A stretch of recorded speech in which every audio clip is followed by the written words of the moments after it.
Reuben Arnold's closing arguments. Mr. Arnold for the prisoner. Quote, Gentlemen of the jury, we are all to be congratulated that this case is drawing to a close.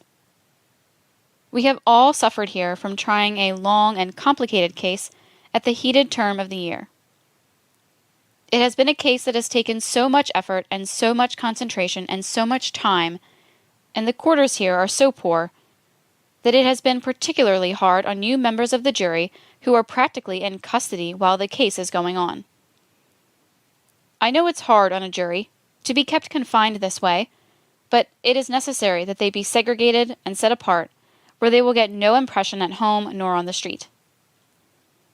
The members of the jury are in a sense set apart on a mountain, where, far removed from the passion and heat of the plain, calmness rules them, and they can judge a case on its merits.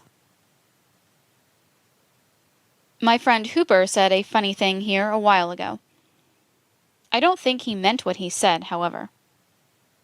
Mr. Hooper said that the men in the jury box are not different from the men on the street. Your Honor, I'm learning something every day, and I certainly learned something today, if that's true. End quote.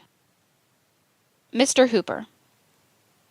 Quote, Mr. Arnold evidently mistakes my meaning, which I thought I made clear.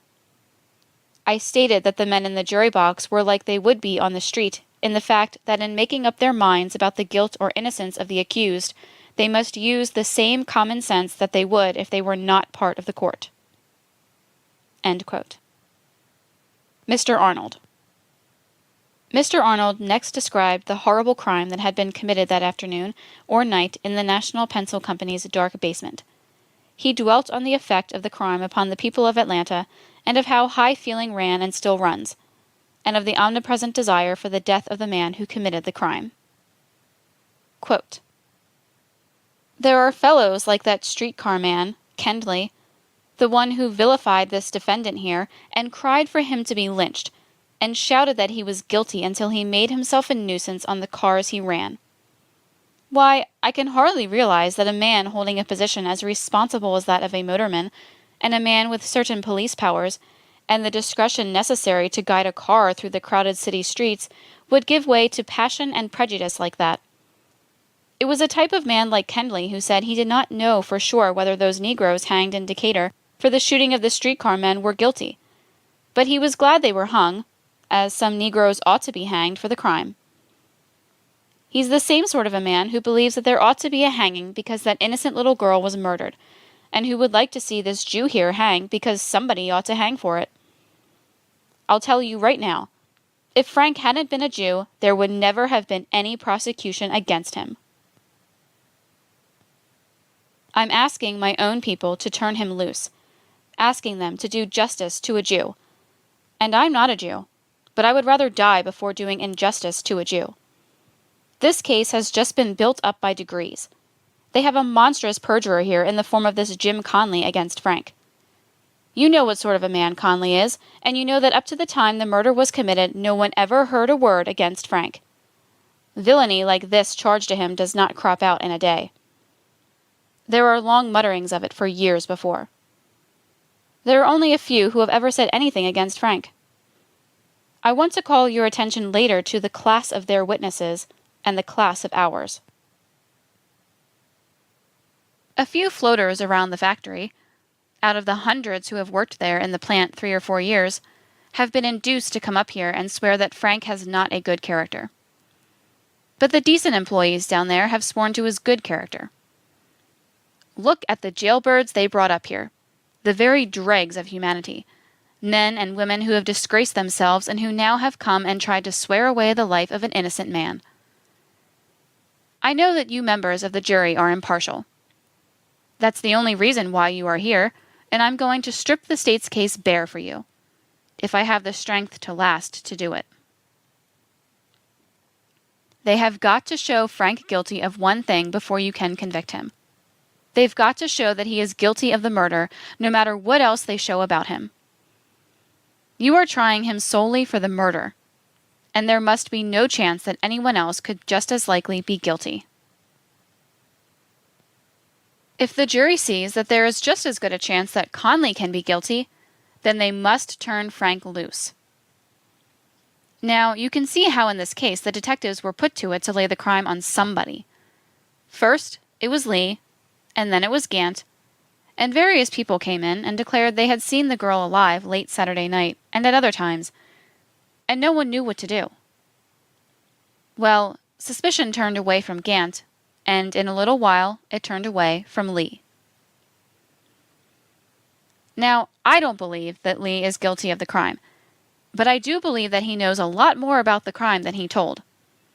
He knows about those letters, and he found that body a lot sooner than he said he did. Oh, well, the whole case is a mystery, a deep mystery, but there is one thing pretty plain, and that is that whoever wrote those notes committed the crime. Those notes certainly had some connection with the murder, and whoever wrote those notes committed the crime. Well, they put Newt Lee through the 3rd degree, and the 4th degree, and maybe a few others. That's the way, you know, they got this affidavit from the poor Negro woman, Minola McKnight. Why, just the other day, the Supreme Court handed down a decision in which it referred to the 3rd degree methods of the police and detectives in words that burned. Well, they used those methods with Jim Conley. My friend, Hooper, said nothing held Conley to the witness chair here but the truth. But I tell you that the fear of a broken neck held him there. I think this decision about the 3rd degree was handed down with Conley's case in mind. I'm going to show this Conley business up before I get through. I'm going to show that this entire case is the greatest frame-up in the history of the state. My friend Hooper remarked something about circumstantial evidence and how powerful it frequently was. He forgot to say that the circumstances, in every case, must invariably be proved by witnesses. History contains a long record of circumstantial evidence, and I once had a book on the subject which dwelt on such cases, most of all which sickens the man who reads them.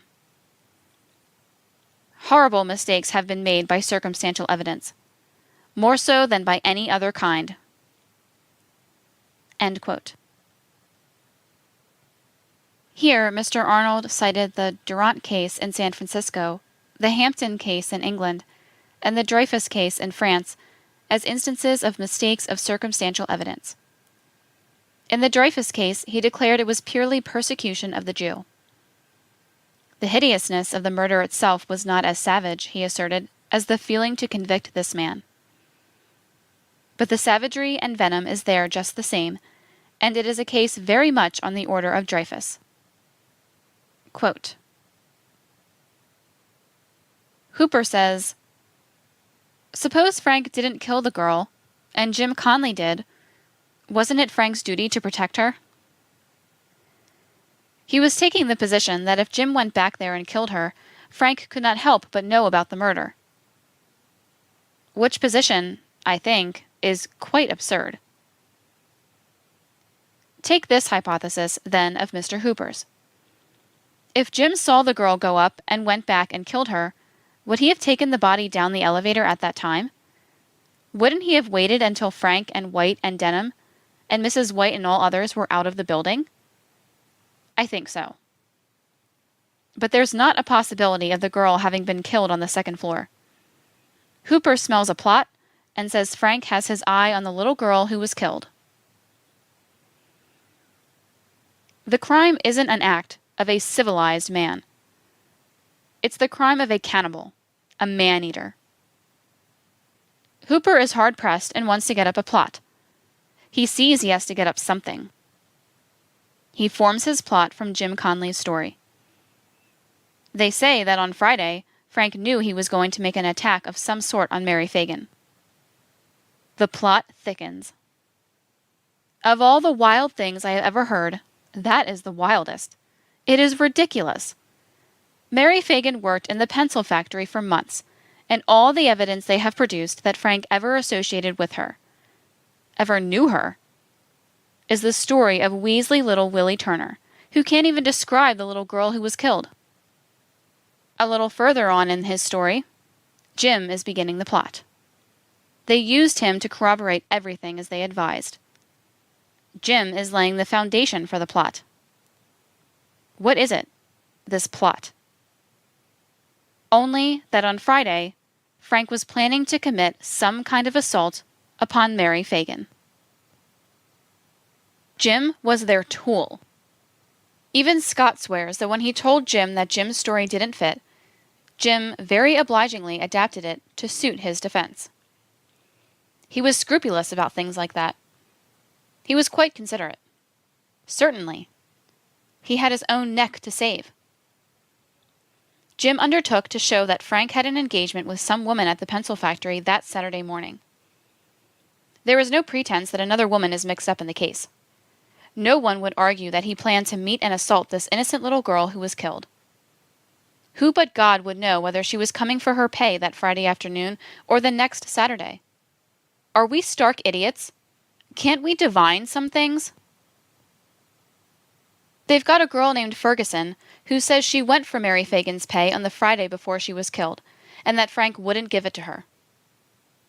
It is the wildest theory on earth, and it fits nothing. It is a strained conspiracy.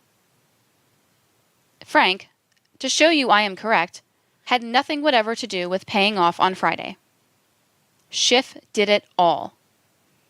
And little Magnolia Kennedy, Helen Ferguson's best friend, says she was with Helen when Helen went to draw her pay, and that Helen never said a word about Mary's envelope.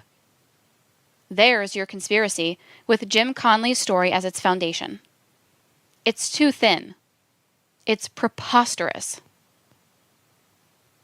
Then my friend Hooper says Frank discharged Gant because he saw Gant talking to Mary Fagan. If you convict men on such distorted evidence as this, why, you'd be hanging men perpetually. Gant, in the first place, doesn't come into this case in any good light. It is ridiculously absurd to bring his discharge into this plot of the defense. Why, even Grace Hicks, who worked with Mary Fagan, and who is a sister-in-law of Boots Rogers, says that Frank did not know the little girl.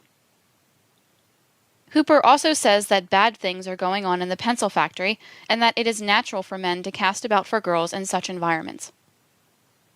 We are not trying this case on whether you or I or Frank had been perfect in the past. This is a case of murder. Let him who is without sin cast the first stone. I say this much, and that is that there has been as little evidence of such conditions in this plant as any other of its kind you can find in the city. They have produced some, of course, but it is an easy matter to locate some 10 or 12 disgruntled ex-employees who are vengeful enough to swear against their former superintendent, even though they don't know him except by sight. I want to ask this much. Could Frank have remained at the head of this concern if he had been as loose morally as the state has striven to show? If he had carried on with the girls of the place, as my friend alleged, wouldn't the entire working force have been demoralized, ruined? He may have looked into this dressing room, as the little Jackson girl says, but if he did, it was done to see that the girls weren't loitering. There were no lavatories, no toilets, no baths in these dressing rooms. The girls only changed their top garments. He wouldn't have seen much if he had peered into the place. You can go to Piedmont Park any day and see girls and women with a whole lot less on their persons. And to the shows any night you can see the actresses with almost nothing on. Everything brought against Frank was some act he did openly and in broad daylight, and an act against which no kick was made. The trouble with Hooper is that he sees a bear in every bush.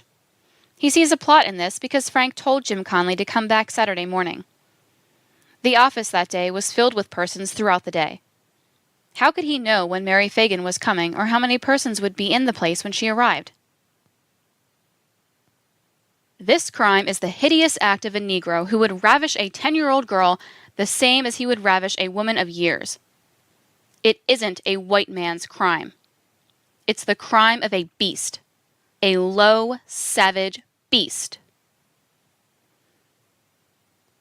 Now, back to the case. There is an explorer in the pencil factory by the name of Barrett. I call him Christopher Columbus Barrett purely for his penchant for finding things. Mr. Barrett discovered the blood spots in the place where Chief Beavers, Chief Lanford, and Mr. Black and Mr. Starnes had searched on the Sunday of the discovery. They found nothing of the sort. Barrett discovered the stains after he had proclaimed to the whole second floor that he was going to get the $4,000 reward if Mr. Frank was convicted. Now you talk about plants. If this doesn't look mighty funny, that a man expecting a reward would find blood spots in a place that has been scoured by detectives, I don't know what does. 4 chips of this flooring were chiseled from this flooring where these spots were found. The floor was an inch deep in dirt and grease. Victims of accidents had passed by the spot with bleeding fingers and hands. If a drop of blood had ever fallen there, a chemist could find it 4 years later. Their contention is that all the big spots were undiluted blood.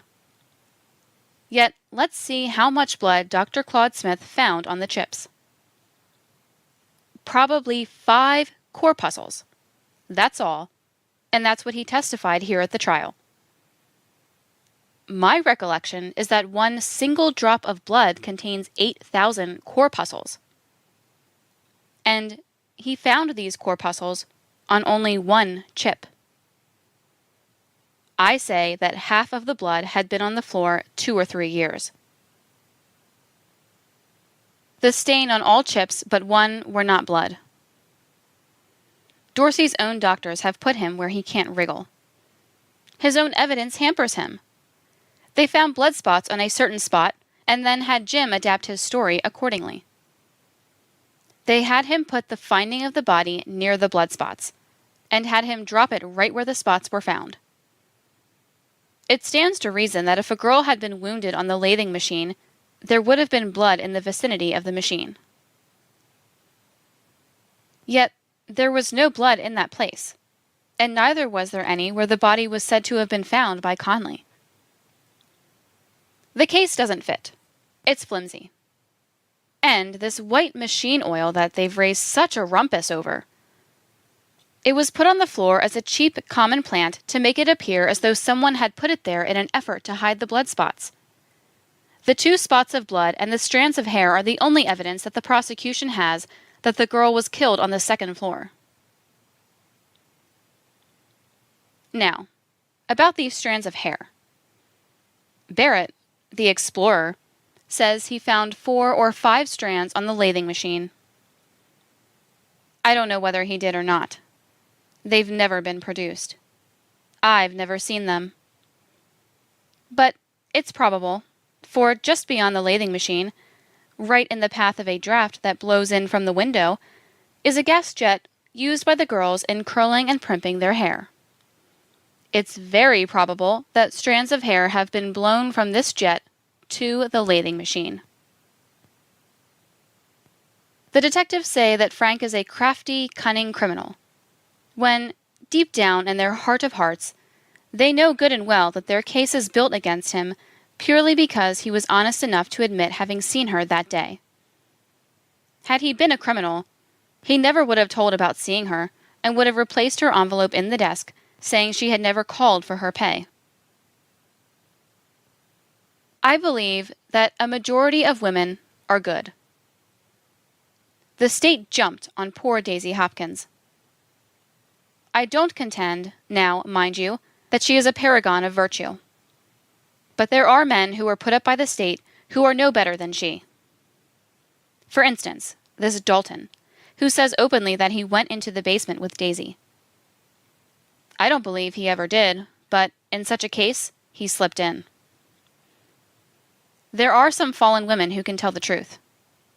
They have characteristics like all other types. We put her on the stand to prove Dalton a liar, and she did it.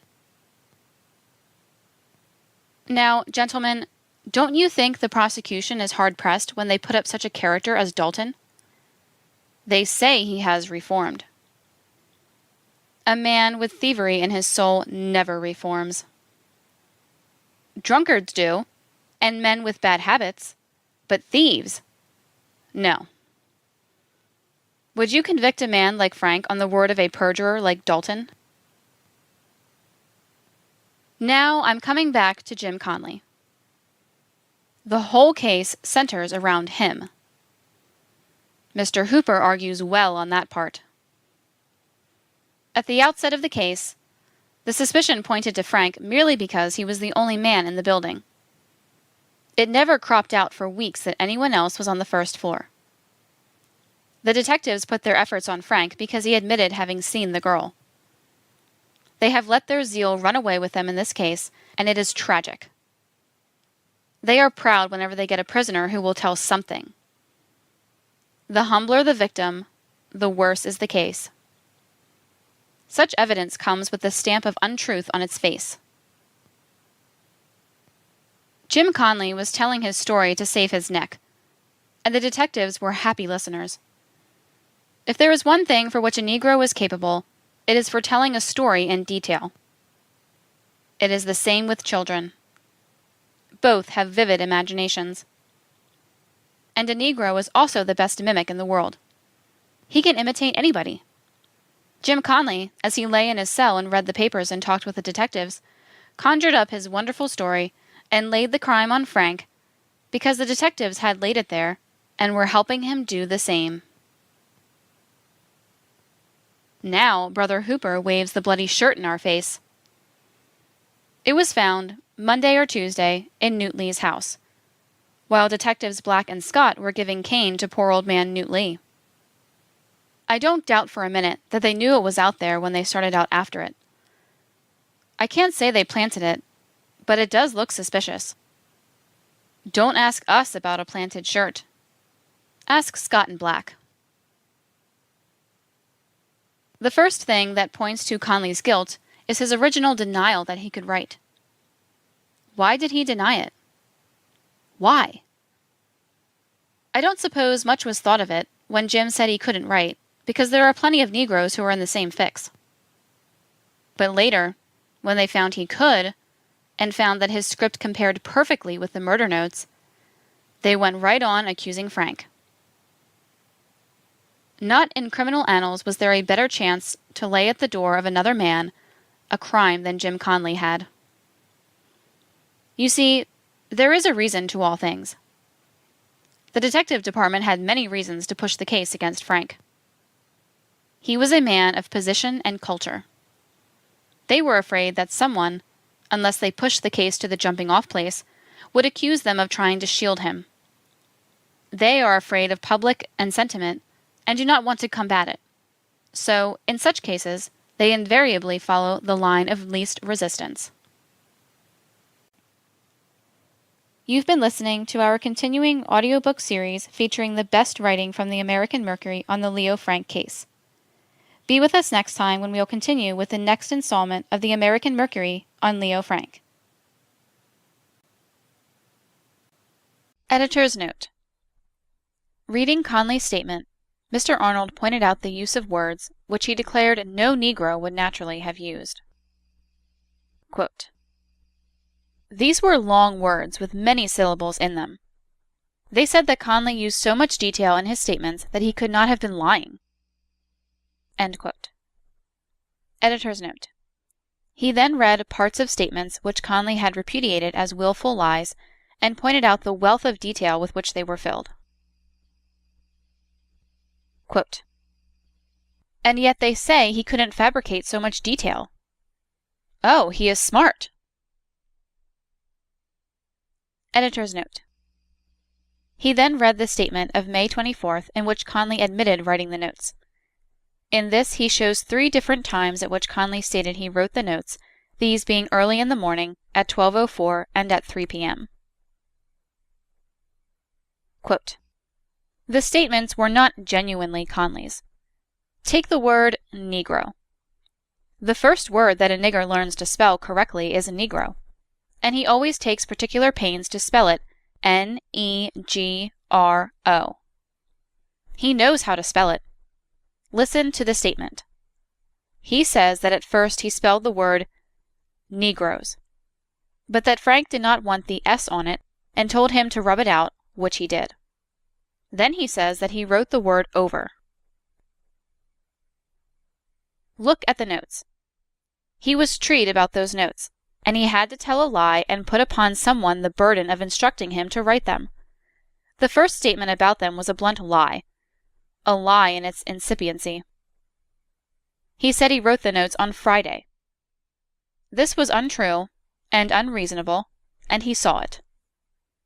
Frank could not have known anything of an intended murder on Friday from any viewpoint you might take, and therefore he could not have made Conley write them on Friday. Ah, gentlemen of the jury, I tell you these people had a great find when they got this admission from Conley.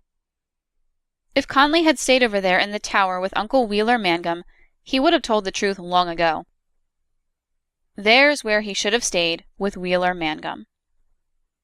My good friend Dorsey is all right. I like him. But he should not have walked hand in glove with the detectives. There's where he went wrong. My good old friend, Charlie Hill, would not have done that. He would have let the nigger stay in the jail with Uncle Wheeler. I like Dorsey. He simply made a mistake by joining in the hunt and becoming a part of the chase. The solicitor should be little short of as fair as the judge himself. But he's young and lacks the experience. He will probably know better in the future. Dorsey did this. He went to the judge and got the nigger moved from the jail to the police station. The judge simply said, "Whatever you say is all right." Now, I'm going to show you how John Black got the statement of Conley changed. I'm going to give you a demonstration. I have learned some things in this case about getting evidence. They say that Frank cut Conley loose and he decided to tell the truth. Conley is a wretch with a long criminal record. Gentlemen, how can they expect what he says to be believed against the statement of Leo M. Frank? They say Conley can't lie about detail. Here are 4 pages, all of which he himself admits are lies. They are about every saloon on Peter Street, saloons to which he went, his shooting craps, his buying beer, and all the ways in which he spent a morning. There is detail enough, and he admits that they are lies. Now, in his 3rd statement, that of May 28th, he changes the time of writing the letters from Friday to Saturday. Here are 2 pages of what he said, all of which he afterward said were lies. He says that he made the statement that he wrote the notes on Friday in order to divert suspicion from his being connected with the murder, which happened on Saturday. He also says that this is his final and true statement. God only knows how many statements he will make. He said he made this statement voluntarily and truthfully, without promise of reward, and that he is telling the truth and the whole truth. He said in his statement that he never went to the building on Saturday. Yet we know that he was lurking in the building all the morning on the day of the murder. We know that he watched every girl that walked into that building so closely that he could tell you the spots on their dresses. We know that he was drunk, or had enough liquor in him to fire his blood. I know why he wouldn't admit being in that building on Saturday. He had guilt on his soul, and he didn't want it to be known that he was here on Saturday. That's why, when they pinned him down, what did he do? He says that he was watching for Frank. My God, wasn't he a watchman? He said that he heard Frank and Mary Fagan walking upstairs, and that he heard Mary Fagan scream, and that immediately after hearing the scream, he let Montine Stover into the building. Why, they even have him saying that he watched for Frank, when another concern was using the very floor space in which Frank's office was located, and you know they wouldn't submit to anything like that. Look again. He says that Mr. Frank said, "Jim, can you write?" What a lie! He admitted that he had been writing for Frank for 2 years. It's awful to have to argue about a thing like this, gentlemen. You will remember Hooper said, "How foolish of Conley to write these notes." How much more foolish, I say, of Frank to do it. I don't think that Newt killed the girl, but I believe he discovered the body some time before he notified the police. Newt's a good nigger. Scott said that it took Conley 6 minutes to write a part of one note. Conley said that he wrote the notes 3 times. They say that nigger couldn't lie. Gentlemen, if there is any one thing that nigger can do, it is to lie. As my good old friend Charlie Hill would say, put him in a hopper and he'll drip lie. He was trying to prove an alibi for himself when he said that he was not in the factory on Saturday and told all the things that he did elsewhere on that day. But we know that the wretch was lurking in the factory all of Saturday morning. Further, he swore that while he was in Frank's office, he heard someone approaching, and Mr. Frank cried out, "Gee, here come Corinthia Hall and Emma Clark," and that Frank shut him up in a wardrobe until they left. According to Conley, they came into the factory between 12 and 1 o'clock, when, as a matter of fact, we know that they came between 11 and 12. And as for his being able to fabricate the details of his statement, why, he knew every inch of that building from top to bottom. Hadn't he been sweeping and cleaning it for a long time? With this knowledge of the building, he naturally had no trouble in his pantomime after he had formed his story. The miserable wretch has Frank hiding him in the wardrobe when Emma Clark came in after the murder, when it has been proved that she came there and left before Mary Fagin ever entered the building on that day. They saw where they were wrong in that statement, and they made Conley change it on the stand. They made him say, "I thought it was them." They knew that that story wouldn't fit. Do you remember how eagerly Conley took the papers from the girls at the factory?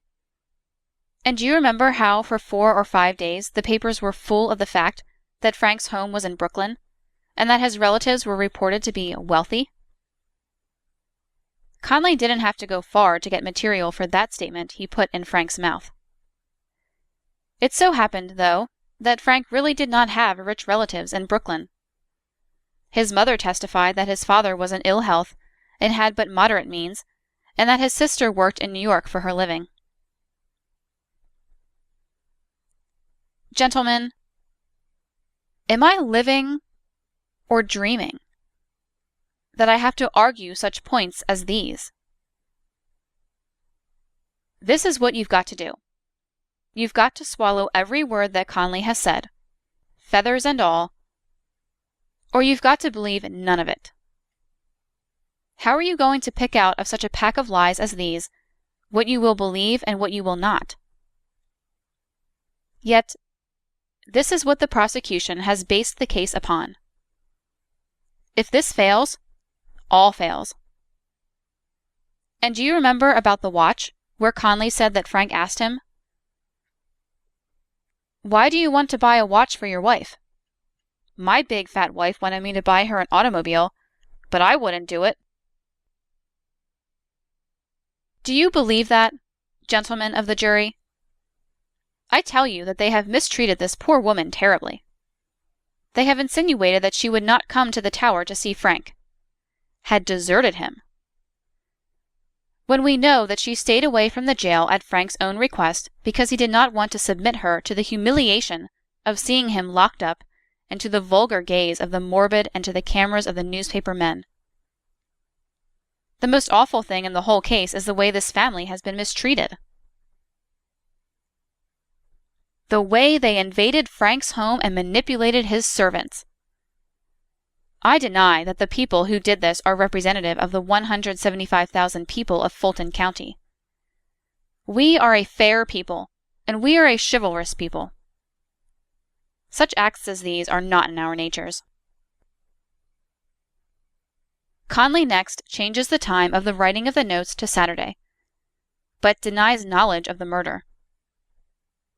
That, of course, did not satisfy these gentlemen, and they went back to him. They knew he was dodging incrimination, so they had him to change the statement again. Scott and other detectives spent 6 hours at the time with Conley on occasions and used profanity and worried him to get a confession. Hooper thinks that we have to break down Conley's testimony on the stand, but there is no such ruling. You can't tell when to believe him. He has lied so much. Scott says the detectives went over the testimony with Dorsey. There is where my friend got into it. They grilled Conley for 6 hours, trying to impress on him the fact that Frank would not have written the notes on Friday. They wanted another statement. He insisted that he had no other statement to make, but he did change the time of the writing of the notes from Friday to Saturday. This shows, gentlemen, as clearly as anything can show, how they got Conley's statements. In the statement of May 29th, they had nothing from Jim Conley about his knowledge of the killing of the little girl, and the Negro merely said that Frank had told him something about the girl having received a fall and about his helping Frank to hide the body. Oh, Conley, we are going to have you tell enough to have you convict Frank, and yet keep yourself clear. That's a smart Negro, that Conley. And you notice how the state bragged on him because he stood up under the cross-examination of Colonel Rosser. Well, that Negro's been well versed in law. Scott and Black and Starnes drilled him. They gave him the broad hints. We came here to go to trial, and knew nothing of the Negro's claim to seeing the cord around the little girl's neck, or of his claim of seeing Lemmy Quinn go into the factory, or of a score of other things. Yet Conley was then telling the truth, he said, and he had thrown Frank aside. Oh, he was no longer shielding Frank, and yet he didn't tell it all when he said he was telling the whole truth. Well, Conley had a revelation, you know. My friend Dorsey visited with him 7 times.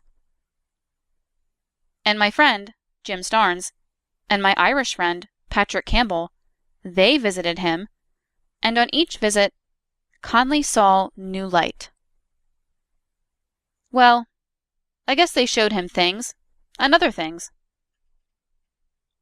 Does Jim tell a thing because it's the truth, gentlemen of the jury, or because it fits into something that another witness has told? Scott says they told him things that fitted. And Conley changed things every time he had a visit from Dorsey and the detectives. Are you going to hang a man on that? Gentlemen, it's foolish for me to have to argue such a thing. The man that wrote those murder notes is the man who killed that girl. Prove that man was there, and that he wrote the notes, and you know who killed the girl. Well, Conley acknowledges he wrote the notes, and witnesses have proved he was there, and he admits that too. That Negro was in the building near the elevator shaft. It took but 2 steps for him to grab that little girl's mesh bag. She probably held onto it and struggled with him. A moment later, he had struck her in the eye, and she had fallen. It is the work of a moment for Conley to throw her down the elevator shaft. Isn't it more probable that the story I have outlined is true than the one that Conley tells on Frank? Suppose Conley were now under indictment, and Frank out. How long would such a story against Frank stand the pressure? In the statement of May 29th, there are any number of things that are not told of which later were told on the stand. In the May 29th statement, Conley never told of seeing Mary Fagan enter. He never told of seeing Montine Stover enter, nor of seeing Lemmy Quinn enter. Now he tells of having seen all of them enter. Don't you see how they just made it to fit witnesses and what the witnesses would swear? It was, "Here, Conley, swear that Quinn came up, swear that the dead girl came up, and swear that Miss Stover came up. They all did, and it's true. Swear to it." And Conley would say, "All right, boss, I reckon they did." And it was, "Conley, how did you fail to hear that girl go into the metal room? We know she went there because by our blood and hair we have proved she was killed there." And the poor Negro thought a minute, and then he said, "Yes, boss, I heard her go in." The state's representatives had put it into the Negro's head to swear he heard Frank go in with her, and that he heard Frank come tiptoeing out later, and that, by that method, they made Conley swear that Frank was a moral pervert. Now, I don't know that they told Conley to swear to this and to swear to that, but they made the suggestions, and Conley knew whom he had to please. He knew that when he pleased the detectives, that the rope knot around his neck grew looser. In the same way they made Conley swear about Dalton, and in the same way about Daisy Hopkins. They didn't ask him about the mesh bag. They forgot that until Conley got on the stand. That mesh bag and that pay envelope furnished the true motive for this crime, too, and if the girl was ravished, Conley did it after he had robbed her and thrown her body into the basement. Well, they got Conley on the stand, and my friend Dorsey here asked Conley about the mesh bag, and he said, yes, Frank had put it in his safe. That was the crowning lie of all. Well, they've gone on this way, adding one thing and another thing. They wouldn't let Conley out of jail. They had their own reasons for that, and yet I never heard that old man over there, pointing to the sheriff, called dishonest. He runs his jail in a way to protect the innocent and not to convict them in this jail. Gentlemen, right here a little girl was murdered, and it's a terrible crime. The Fagin tragedy, the crime that stirred Atlanta as none other ever did. We have already got in court the man who wrote those notes and the man who by his own confession was there. The man who robbed her. And, gentlemen, why go further in seeking the murderer than the black brute who sat there by the elevator shaft? The man who sat by that elevator shaft is the man who committed the crime. He was full of passion and lust. He had drunk of mean whiskey, and he wanted money at first to buy more whiskey. End quote. Editor's note. Mr. Arnold asked the sheriff to unwrap a chart which had previously been brought into court. It proved to be a chronological chart of Frank's alleged movements on Saturday, April 26th, the day of the crime, and Mr. Arnold announced to the jury that he would prove by the chart that it was a physical impossibility for Frank to have committed the crime. Quote, "Every word on that chart is taken from the evidence, and it will show you that Frank did not have time to commit the crime charged to him. The state has wriggled a lot in this affair. They put up little George Epps, and he swore that he and Mary Fagin got to town about 7 after 12. And then they used other witnesses, and my friend Dorsey tried to boot the Epps boys' evidence aside as though it were nothing. The two streetcar men, Hollis and Matthews, say that Mary Fagin got to Forsyth and Marietta at 5 or 6 minutes after 12, and they stuck to it, despite every attempt to bulldoze them. And then Matthews, who rode on the car to Whitehall and Mitchell, says that Mary Fagin rode around with him to Broad and Hunter Streets before she got off. Well, the state put up McCoy, the man who never got his watch out of soak until about the time he was called as a witness, and they had him swear that he looked at his watch at Walton and Forsyth. And he never had any watch. And it was 12 o'clock exactly, and then he walked down the street and saw Mary Fagin on her way to the factory. Now, I don't believe McCoy ever saw Mary Fagan. Epps may have seen her, but the state apparently calls him a liar when they introduce other testimony to show a change of time to what he swore to. It's certain those two streetcar men who knew the girl saw her, but the state comes in with the watchless McCoy and Kendley, the Jew-hater, and try to advance new theories about the time and different ones from what their own witness had sworn to. Well, we have enough to prove the time, all right. We have the streetcar schedule, the statement of Hollis and Matthews, and of George Epps, the state's own witness. The next thing is, how long did it take Conley to go through with what he claims happened from the time he went into Frank's office and was told to get the body until he left the factory? According to Conley's own statement, he started at 4 minutes to 1 o'clock and got through at 1:30 o'clock, making 34 minutes in all. Harley Branch says that he was there when the detectives made Conley go through with what he claimed took place, and that he started then at 12:17, and by Mr. Branch's figures, it took Conley 50 minutes to complete the motions.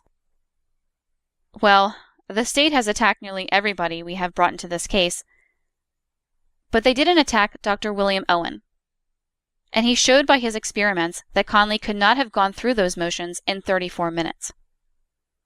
Jim Conley declared that he started at 4 minutes to 1 o'clock to get the body, and that he and Frank left at 1:30. If we ever pinned the Negro down to anything, we did to that, and we have shown that he could not have done all that in 34 minutes. Away with your filth and your dirty, shameful evidence of perversion, your low-street gossip, and come back to the time element in the case. Now, I don't believe the little Stover girl ever went into the inner office. She was a sweet, innocent, timid little girl, and she just peeped into the office from the outer one. And if Frank was in there, the safe door hid him from her view. Or if he was not there, he might have stepped out for just a moment. Oh, my friend, Dorsey. He stops clocks, and he changes schedules, and he even changes a man's whole physical makeup, and he's almost changed the course of time in an effort to get Frank convicted. Oh, I hate to think of little Mary Fagan in this. I hate to think that such a sweet, pure, good little girl as she was, with never a breath of anything wrong whispered against her, should have her memory polluted with such rotten evidence against an innocent man. Well, Mary Fagan entered the factory at approximately 12 minutes after 12. And did you ever stop to think that it was Frank who told them that the girl entered the office when she entered it? If he had killed her, he would have just slipped her pay envelope back in the safe and declared that he never saw her that day at all, and then no one could have ever explained how she got into that basement. But Frank couldn't know that there was hatred enough left in this country against his race to bring such a hideous charge against him.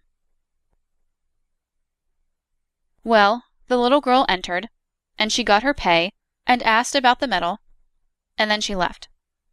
But there was a black spider waiting down there near the elevator shaft, a great passionate, lustful animal, full of mean whiskey and wanting money with which to buy more whiskey. He was as full of vile lust as he was of the passion for more whiskey. And the Negro, and there are 1,000 of them in Atlanta who would assault a white woman if they had the chance and knew they wouldn't get caught, robbed her and struck her and threw her body down the shaft, and later he carried it back, and maybe, if she was alive, when he came back, he committed a worse crime, and then he put the cord around her neck and left the body there. Do you suppose Frank would have gone out at 1:20 o'clock and left that body in the basement, and those two men, White and Denham, at work upstairs? Do you suppose an intelligent man like Frank would have risked running that elevator, like Conley says he did, with the rest of the machinery of the factory shut off, and nothing to prevent those men up there hearing him? Well, Frank says he left the factory at 1 o'clock, and Conley says he left there at 1:30. Now, there's a little girl who tried the week before to get a job as stenographer in Frank's office, who was standing at Whitehall and Alabama Streets and saw Frank at 10 minutes after 1. Did she lie? Well, Dorsey didn't try to show it, and according to Dorsey, everybody lied except Conley and Dalton and Albert McKnight. This little girl says she knows it was Frank because Professor Briscoe had introduced her to him the week before. And she knows the time of day because she had looked at a clock as she had an engagement to meet another little girl. That stamps your Conley story a lie blacker than hell.